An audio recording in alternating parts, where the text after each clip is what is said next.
আমরা নিশ্চিতভাবে বলতে পারছি না যে আগামী বছরের মধ্যে রোহিঙ্গাদের তাদের মাতৃভূমিতে ফেরত পাঠাতে পারবো কিনা। বিশেষ করে রাখাইনে আরাকান আর্মির দখল প্রক্রিয়ার ফলে পরিস্থিতি জটিল হয়ে উঠেছে বলে মন্তব্য করেছেন প্রধান উপদেষ্টার প্রেস সচিব শফিকুল আলম। আজ শনিবার সকালে সামাজিক যোগাযোগ মাধ্যম ফেসবুকে এক স্ট্যাটাসে কথা বলেন তিনি।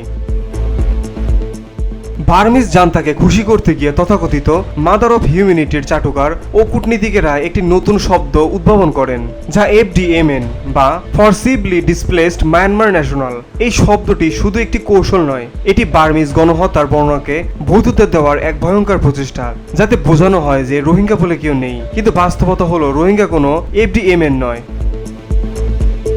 তারা শতাব্দী প্রাচীন ইতিহাস, শিল্প ও সংস্কৃতির ধারক একটি জাতি। FDMN শব্দটি ব্যবহার করে তাদের প্রকৃত পরিচয়, সম্মান ও অধিকার থেকে বঞ্চিত করার চেষ্টা করা হয়েছে।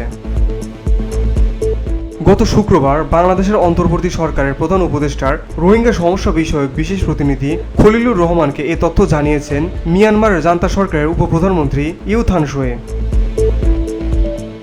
থাইল্যান্ডের রাজধানী ব্যাংককে চলমান বিমস্টেক শীর্ষ সম্মেলনের ফাঁকে তাদের এই বৈঠক হয় বলে প্রধান উপদেষ্টার অফিসিয়াল ফেসবুক পেজে দেওয়া এক পোস্টে এ তথ্য জানা যায়।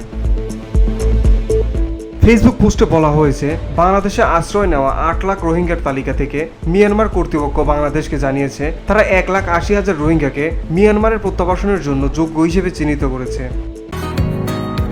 বসুন্ধরা, উত্তরা, বনশ্রী, কুড়িল ও বাড্ডা সহ রাজধানীর বিভিন্ন স্থানে অভিজাত ও অত্যাধুনিক মানের ফ্ল্যাট কেনার এক নির্ভরযোগ্য প্রতিষ্ঠান প্লেজেন্ট প্রপার্টিজ লিমিটেড। তাই আপনার স্বপ্নের আবাসনের জন্য আজই যোগাযোগ করুন। Pleasant properties limited, where destiny matches eventually। 2018 থেকে 2020 সালের মধ্যে বাংলাদেশ 6 দফায় এই প্রাথমিক তালিকা সরবরাহ করেছিল। BOT Bangla news desk.